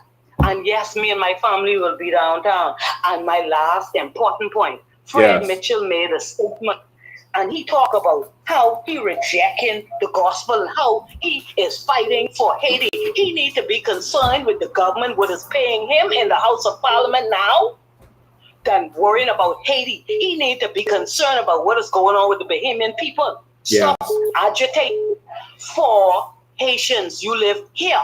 Yeah. Our tax dollars are paying you in that house. So when you get your skin up, you represent the Bahamas. Yeah. I disagree with you, sir. MP Mitchell. Hell no. Wow. Time for that. Our Bahamians should not go and fight another war. And these defense force officers, you all rise up if you all ain't one king. Rise up. Stop sitting down and getting things shoved down in your throats. Because I'm not settling. I'm going to be there and I want my money. I going out there for my money for my children. Yeah. I don't know about you all, but everybody asking you online, but what are you going for? I'm going for my money. And I want it now. Well, I going for mine. So meet me out there. I am there to support you, me and my family. Blessings. Thank you. God bless you. Defense force officers, you all need to rise up. Call, I'm coming right now. You all need to rise up and fight against that. That's not our problem. We need to be defending our borders, not the borders of someone else. Defend our country. Let them deal with what they have to deal with. All right? If one defense force officer dies in Haiti, I would consider that murder by the government because we don't have to be there. You are putting them in harm's way like David put Uriah in harm's way. God said that David killed that man by putting him in harm's way for his own selfish purposes. He killed him for his selfish purposes. So that Brave Davis and the PLP can continue to rape us and take from us and rape the Haitians that they're making all this money from who are coming over here. Because that's all they're doing with them, raping them. So they can continue to do that. They're going to put our officers in harm's way, I would consider that murder. Those people on the 62-week program, the 52-week program, have not been paid. This chump change, you know. This show you the government in trouble. This chump change. Let me put this in perspective view. If it's 1,000 of them, which is not, it's nowhere near that. If it's 1,000 of them on that 52-week program, they're on minimum wage. That's $260. How much that is, they would owe all of them for the week. That's only $260,000.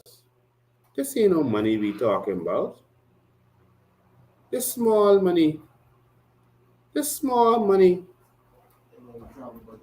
Probably in a month, that's about $1 million. They spent $1 million, more than that, way more than that, on that London trip, where they carry Laura and the rest of them. They balling and partying while y'all suffering and can't send your children to school. Y'all come out tomorrow, please. Let me get this call out before I finish. Good evening, you're live. Good evening, Mr. President. How are you this evening? I am awesome. Awesome. I have something else bring to the table besides the foolishness was going on in Haiti and all that. I passed Bay Street today, and when I was driving down Bay Street, I saw a spectacular tent straight across the street with some glass doors, air conditioned, and the furniture in there, gold and white and black, I think it is. Beautiful. I mean, top-notch stuff in this place. What? That for us? That's the welcoming tent for us. That could be our waiting area. My question is, a few months back, I had to go to the South Beach Clinic to take my mom to the South Beach Clinic. Mm-hmm. And we were outside in the rain behind the library, under a tent where the doctors normally be, but wasn't no tent over where we were, because the little tent had like a lot of enough people there that was an overflow, so we had to sit under the tree. What? It was raining. In the rain? In the rain. Like in the Bahamas, we sitting under a tree to go to. Man, you talking about sub-Saharan Africa? No, behind the clinic. No, man, I will never believe that the New Day government and Philip Brave Davis, who say he care for people, will have people under the tree at a clinic waiting to see a doctor. You're listening carefully. I said the tent downtown, we need a few of those for our public clinics, because the way that is erected on Bay Street, Russell Square, and Parliament Square, that needs to be to every clinic, that they have people sitting outside in the hot sun and in the pouring rain. I think we really need a rude awakening in this country, because it's atrocious for us to be under the tree, in the hot sun, in the storm and the rain, and we have the Parliament Square and Russell Square blocked out with air conditioning. And that's because that for them. No, man. That for them. You can't be serious. That for the politicians who getting our carbon credits money. But y'all don't deserve to have nothing. Y'all need to go under the tree. Well, that's it. But you know what? Change ain't coming, you know. Change is here. Yeah, my brother. All right, man. I hope Bahamians can wake up, you know, under the tree. Good evening, you're live. Good night, my president. How you doing? I am ready. Awesome. And I can agree with that woman, because last year, before my treasure, my mother died, she was underneath the tent at Elizabeth Estate Clinic. Wow. And she was underneath there for at least an hour and a half. And when I went to her, I went to get some water. And that was the first time right underneath that tent, my mom started to get a stroke because her speech started to slur. And I went to them and I said, listen, y'all had my mom being on this tent for an hour and a half now. Where's the doctor? Believe it or not, when I gone around the corner, the doctor sitting right there, he ain't doing a damn thing. Excuse my expression, he ain't doing nothing. And when I said my mom is getting a slight stroke, that's when she told me to bring her over. Walking her back, pushing her in her walker. When I told my mom, I said, hold on, let me get the bench. In the split second, my mom fell. Wow. That's because that I see being under that hot tent, and the doctor was right there, not doing anything, but they have behemoths, they're suffering. That same fall created demise why my mom is gone today, because guess what? When they even try to check her out, whatever, they check the right leg and not the left leg. When her autopsy, they said her left femur was broken. They didn't even do the proper care to know. So therefore, with her femur being broken, she ended up developing blood clots. And once you develop blood clots, it starts moving all over your body, and you start having heart issues with your arteries, this thing in your lungs, and all those different stuff from that same fall underneath that tent for an hour and a half. And they caused that. But they don't care about the gaming people. So y'all behemoths over there, if y'all want to talk about colors, y'all stay right there. It ain't gonna stop and tell us be one of y'all loved one.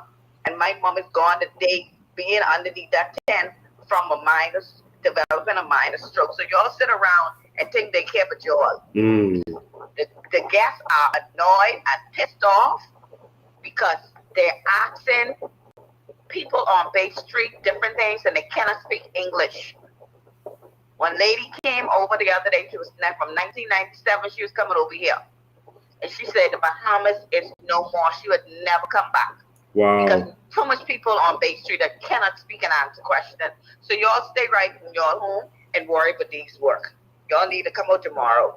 All right. Thank you for your call. Shoot. I went to Harbor Island. I couldn't believe what Harbor Island has come to. I mean, just mind-blowing to see what Harbor Island has come to. The beautiful Harbor Island. I mean, this is...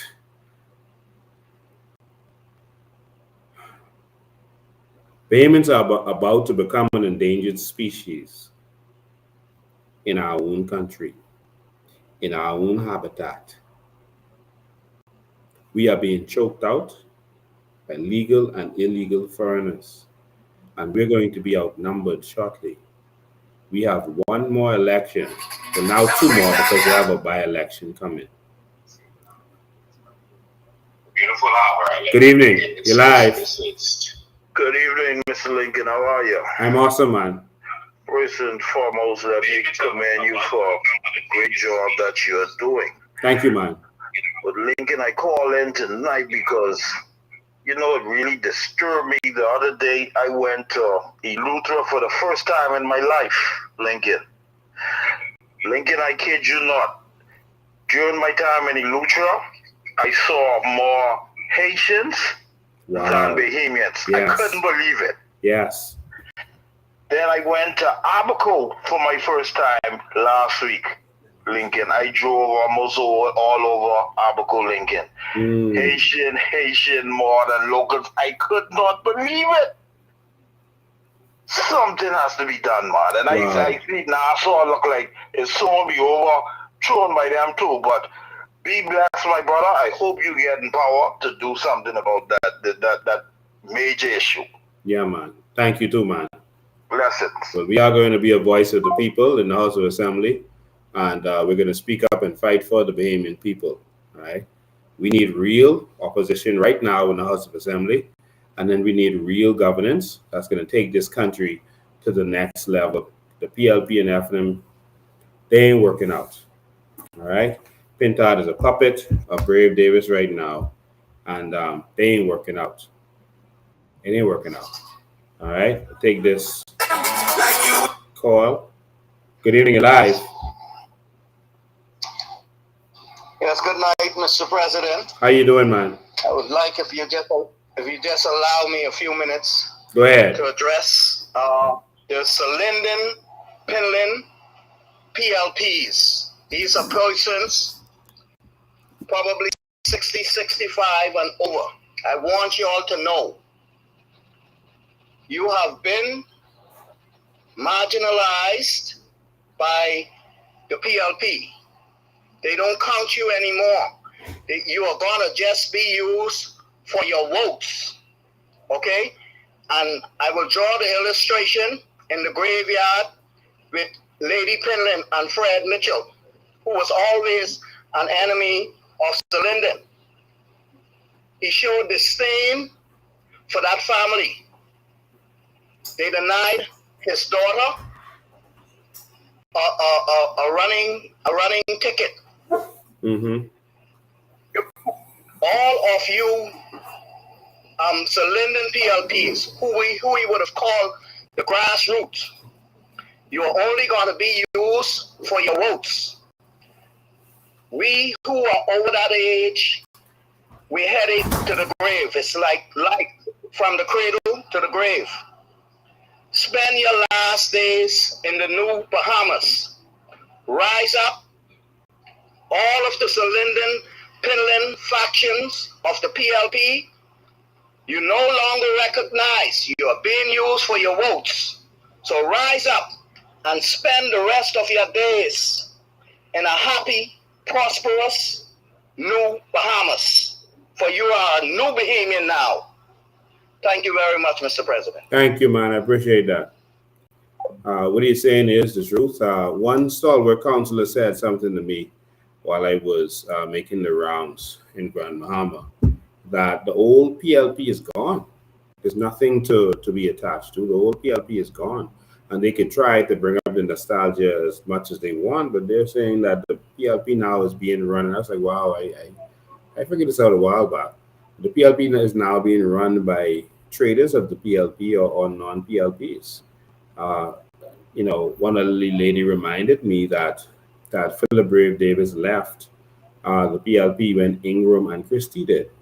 That he left with them when he was campaigning against the PLP at that time. And I told her that Philip Brave Davis told me that himself, that is true, that he left the PLP. And you notice he never got nothing no position from the PLP while Pinlin was alive. He never got a position while Pinlin was alive. All right? You notice that. Fred Mitchell, he took a Senate position from the F&M, and he used to protest against Pinlin. Fred used to protest hard against Lyndon Oscar Pinlin. Call him all manner of things. And now he's using him for political gain, and that's why Lady Pinlin was so offended that they're using her husband's name.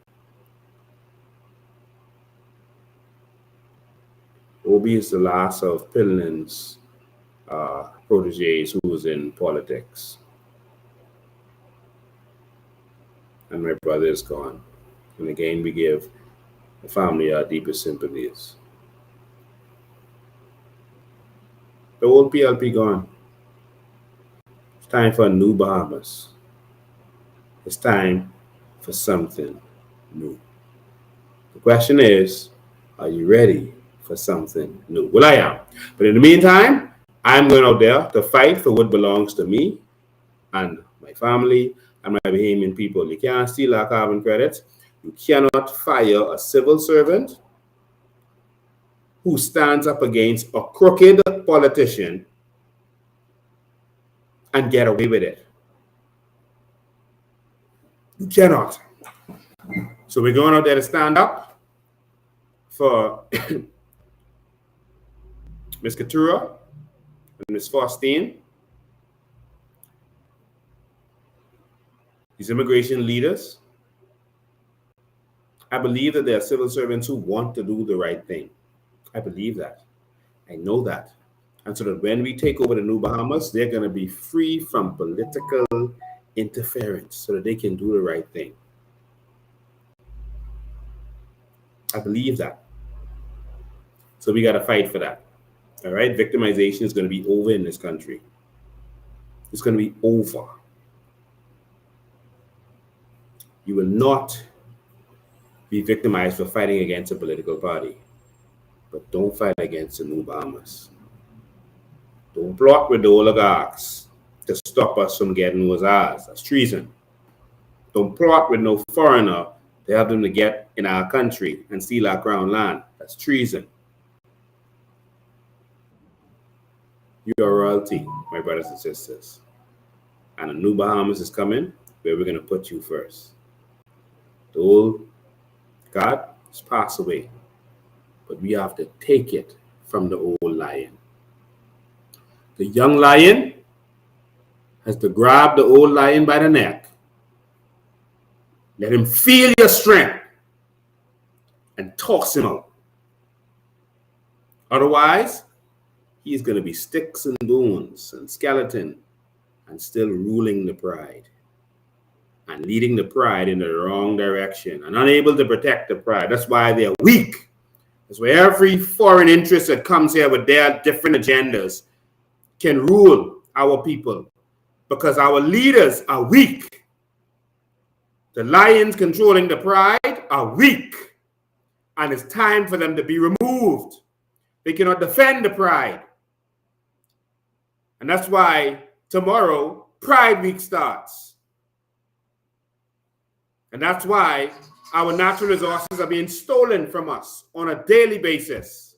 Stolen, out to sea. I showed you it from in our documentaries. It's still happening. Let me show you something for those of you still here. This is happening. This was this week. It's the Bahamas.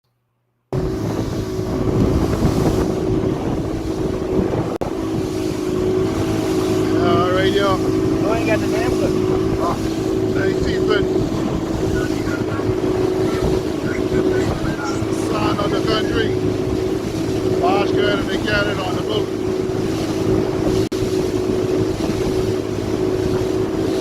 This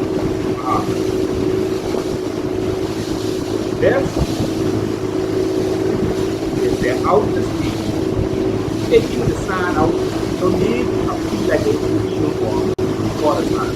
They're putting it straight in the boat, stealing our stand out to sea. They ain't coming back in. Right up Rose Island, different Rose Island. This is right off Rose Island. The U.S. boat.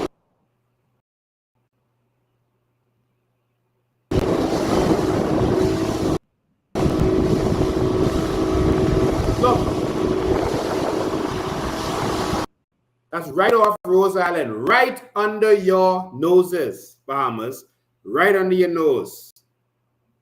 That's billions of dollars they just taken. That company ain't got no contract. Good afternoon, you're live. Yes, sir. Good evening, and how are you, sir? I'm awesome. Let me see if I can try to make it short and sweet, try to educate some of these Bahamian people. Okay. Renson Linden Pelham, God rest the dead, to Milo Butler, when they were in power, I've been PLP all my life. Wow. I helped form the PLP in Eleuthera. I was the young man who introduced Mr. Penland and Sidney Poitier to the podium in Spanish Wells. Oh, wow. So you're a white Bahamian. I'm a white, proud, and let me tell you something else. I've got more black people in my family than what the average black man and woman has got in the Bahamas. My grandparents my grandmother was Mayan Indian descent from down in Colombia. Oh, wow. And canoed through Cuba into the Bahamas. Okay.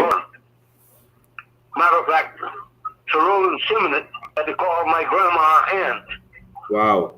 He was my dad's godfather. But putting all of that aside, when Milo Butler Jr., God rest the dead, about a gentleman and him now will walk through shoes.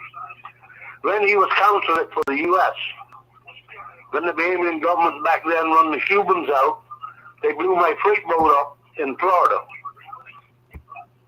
What? Milo Butler came down, well, Norman Solomon and Noel Roberts. They was after them. But Milo Butler came down to see what else he could do and what aid he could assist us with. But he came into Nassau. Him and his brother Matthew had just graduated or came back from England. When the cement ships, if you go back and think of when the cement ships was to Potterski Dock,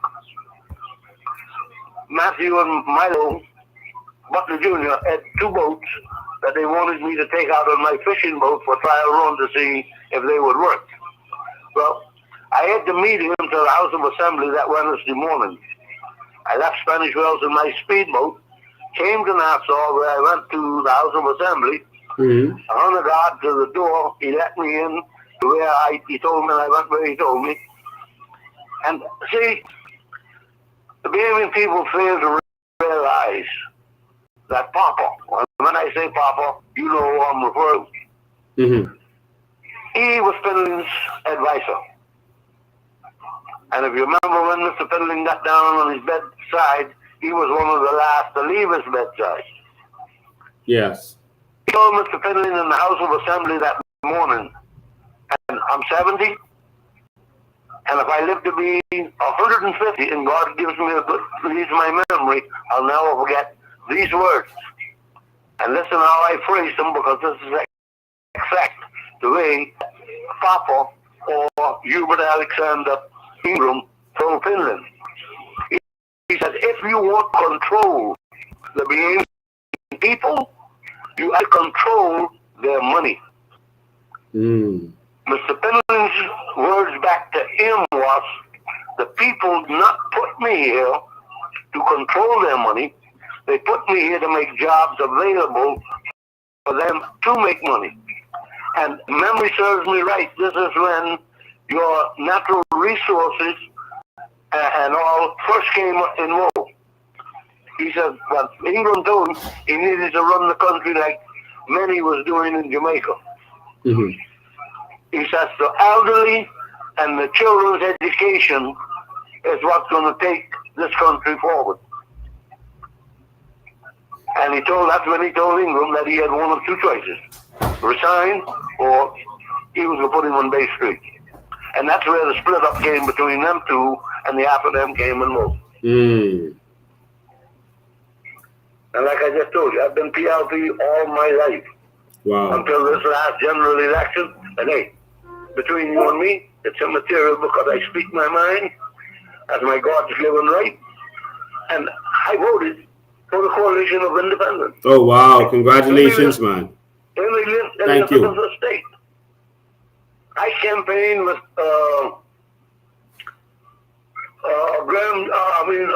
Rutherford.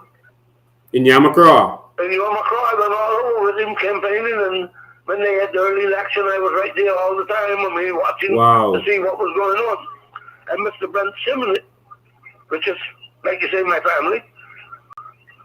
But it's embarrassing to say that, but it is what it is. Yeah. He met me, the Elizabeth, when me and my wife were going in to go to vote. And I had one of the Coalition of Independent pamphlets in my pocket. And he wanted something to write on, and being fast-handed, he takes it out of my pocket, he looks at it, shoves it in my pocket. I don't want that. I said, yeah, well, you don't want that, but that's where I'm voting, and I'm not for the F&M. Wow. I bid him good day, went in, did what I had to do, and I left. But the Bahamian people need to realize one man is running the whole entire country as far as your finance, all right, he's the Prime Minister, Minister of Finance, Minister of Social Services. So whatever's passed in the House, he's got to consult his own self. Yeah. It's ridiculous. This is one step to dictatorship. Wow. Now, what they need to do is take Fredner to him, the Minister of National Security, put a white uniform on them and send them to Haiti to fight this fight. Exactly. Because I got family on the force, on the defense force. And you think that sits easy on my stomach? And they ain't white. Wow. See, that's the thing. Because I raised nobody. I mean, color doesn't. I was never brought up to where color interfered with living. Yeah. Every man was a man. You cut me, cut you. We both bleed alike. Exactly. Thanks for your call, man. I appreciate it. Anyway, like I said, if it's any way possible, I'll try to be there for tomorrow. But like you say, you know me better than anybody else because you've been to my house and everything else. But the fact is, cripple or no cripple, cane or no cane. Because the song said they came by boat, they came by plane, and walking with cane. Well, I could walk with cane. Amen. Thank you, man. But we got to make a change for our generation. If Awesome. not, you see another election come, and there's no change, this Bahamas is gone, finished. Yeah. Thank you, man. Anyway, All right. my brother, you know I love you. Love you too, God bless man. you and respect, and hopefully see you tomorrow. All right. Thank you so much, man. Ladies and gentlemen, tomorrow, 9:30 a.m., we're going to be at Rawson Square. We're going to the opening of Parliament. We have a right to do it as Bahamians, and we're going to be there, and we have a right to show our disdain with the government. We're going to be very peaceful, but we're going to make sure that they know that we don't agree with what's going on, that Keith Bell shouldn't go in that house, et cetera, et cetera. There's a by-election coming. If you want to fund the organization, please do so. You can go right to our website, and you can fund the organization or come to our headquarters. It's open between 11 and 5, Monday to Friday. I see they're planning a dollar drive on Thursday, Friday, and Saturday. You know, everyone laughed at Obama when he went online and started collecting dollars from individuals. They said, you know, that's because he ain't serious. No one wanted to give him money. He didn't want to take money from certain interests. And so he went online and told people, if you believe that we should have change, then you go online and you provide the dollar bills. He collected over $1 billion. He broke the record for campaign finance when initially no one wanted to finance him because they thought it would be offensive to the Clintons, who they thought was a sure win. They said, this man can't win. It's a waste of time. Why give him money? Why waste your money? It's a waste of time. They didn't understand that the people were ready for change. They thought that the Clintons had an entitlement. And so there are some people who think that they have an entitlement to Freeport. You know, the FNM like to say that Freeport is the FNM country, or they'll say this constituency is PLP, that constituency is FNM. They feel entitled. That's why they can rape you. When someone feels entitled to you, they will always take advantage of you.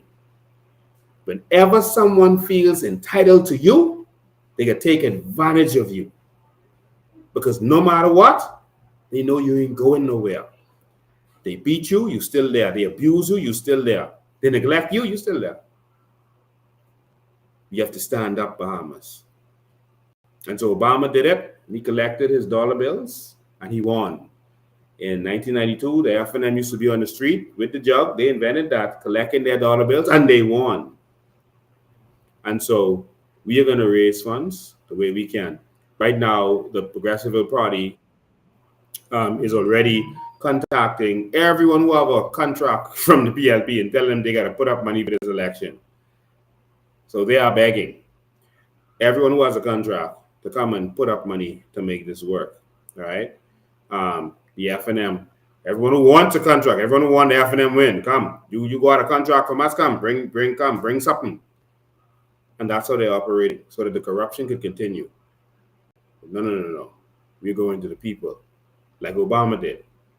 We're going to the people, and we are going to rise up and to stand up. Ladies and gentlemen, so that's Thursday, Friday, and Saturday. You can go to Carmichael Junction, Carmichael Road and Blue Road Junction, Milo Butler Highway, I guess Village Road, and a couple other places, and support the movement. Or you can just come. You can just come by the headquarters. You can just come by the headquarters, and you can fund the movement. All right. Or just go online. If you got a card, just go online. And you can use GoFundMe or just pay online with the link. Click on donate or click on GoFundMe. In fact, let me show you how easy this is to support the movement. Don't just tell us keep going. You got to support the movement. All right, just give me a sec. Let me just line this up. Let me show you how you could support the movement. Okay, everything frees up now. They want to show you how we can make that money.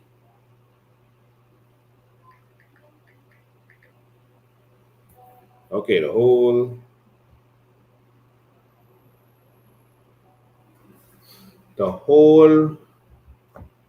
okay, everything is freeze up. I don't even know if y'all can still hear me on the live, but the whole system is in a state of freeze. Let me see if this is going to recover. All right, the whole system is in a state of freeze. Oh my God, the whole thing freeze. God, what is this?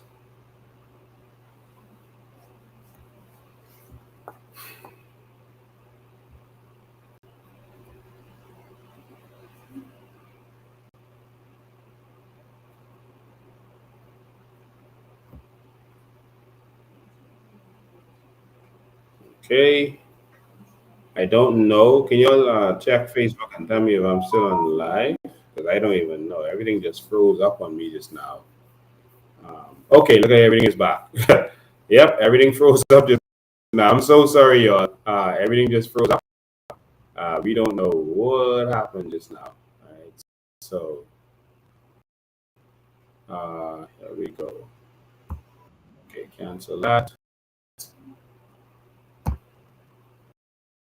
Yeah. All right. Sorry about that, but here we go. This is the Code of Independence website. So here, this is how the website looks. A beautiful website. And if you just scroll right on the front page, we put it there to make it in the first place. So you can go ahead and become a member, sign up there. And then once you become a member, you can go and pay your dues. So if you want to join up, this is how you can join up. Just click on that and it'll show you how to do it. But here, you just click on donate. It's that easy. You just click on donate. Once you click, it goes to the next screen. Boom. Just go there. You put in your credit debit card, and you can just put it in. You can put your comments, whatever it's for. Some people like to come here and pay their dues. You can put it as for dues, a donation, whatever your comment is. Whatever it is, you just put it here. If it's for a specific thing, then you put it there. And so you can come here. If you want to, in this upcoming election, just come here and do so. You can also click on GoFundMe. Click on GoFundMe, and you know that's the easy process. Just go there and pay. You can put anonymous if you want to, so no one knows who made the payment. You can say what it's for. If you want to pay your dues by going to GoFundMe, you can do so too. Just go there and just put in the comments what it's for. All right, so that's how it goes. You want to become a member, you go right here, you click, you scroll. It's going to give you the instructions. You fill out the membership application form, which is that. See, very easy. See your constituency and all that. And after submitting the form, click on pay dues. That's right here, pay dues online. And that's it. Or if you want to pay in cash, stop by the headquarters to pay in cash. All right, so this is very simple. Support the movement, ladies and gentlemen. Let's make this happen. All right, this is only going to happen if you make this happen. It's simple as that. So support the movement. All right, talk to your family and friends. If you have someone that you know that wants to support, that you can go to your work. When you go to work tomorrow, you can go and solicit on behalf of the COI. So all of us have to become volunteers. When you go to work tomorrow, or go to church, or go to your family and friends, you can literally go to them and say, man, listen, support the COI, man, help them get this done. And when you do that, you can simply, let me show you how easy this is. You can simply go on your phone or on their phone, and you can let them donate right there and then. So just go to our website on your phone, and you can tell them, just click on donate or GoFundMe right there. So you can become a donation. So we don't want no one taking cash, all right? We don't want no one out there taking cash for us, all right? So, but you can go to your family and friends. If you're sitting down having a family conversation and they say, you know what, let's help the COI. You can do so right there. Just take out your phone, go to Coalition of Independence. Remember, independence is spelled with a TS, not CE. Coalition of Independence with a TS. And you can go right to our website and click on donate or click on GoFundMe. And right there with your family and friends, You can do this. So we need to send an army of persons out there, an army of ushers, not ushers used to do the collection, an army of ushers, not to go in the pews, but to go throughout the Bahamas. Talk to your family and friends. Say, listen, we need the coalition to win this one. And so you can go right on your phone or grab their phone if they have data, and you can get them to click, and we can make this happen. The same movement Obama had. This is what they did, you know. They started moving around as they were talking. They said, listen, go to his website and give him $1 right now. Give him $5 right now. And that's what they did. And so every dollar counts. So 5, 10, 20, 50, 50,000, whatever you want to give, whatever you can afford to give, we're going to make this happen. All right. So they have been stealing contracts and giving it to their cronies. So they're going to have a lot of money. Of course, they're going to have money. They've been stealing the money for all these years. But of course, you can make this happen because you want to make the change. All right. So make this commitment that you're going to talk to your family and friends, and you are going to get them to commit. We got to make this happen. We got to fund the army. Every army needs funding. So send us out there. We're going to fight on your behalf. We're going to make this happen. All right. So if you're a supporter of the COI, still a lot of you on here online, more than actually watches the news. So about 1,400, almost 1,500, just 5 short of 1,500 people is still on here watching. If all of you go out there and collect $10 right now from a family member, that's $15,000. All right. If all of you out there go and collect $1, that's $1,500. You know, that works. So go out there and make this happen. Just go right there, talk to your family and friends, and you go out there and you start the movement. You don't even have to come in. You don't have to catch up with nobody. Go right out there and make this happen. All right. You can do this. All right. We can do this together. We are going to commit to fighting all out for you. But you got to help us make this happen. We got to end the corruption. All right. So that's it. See you tomorrow.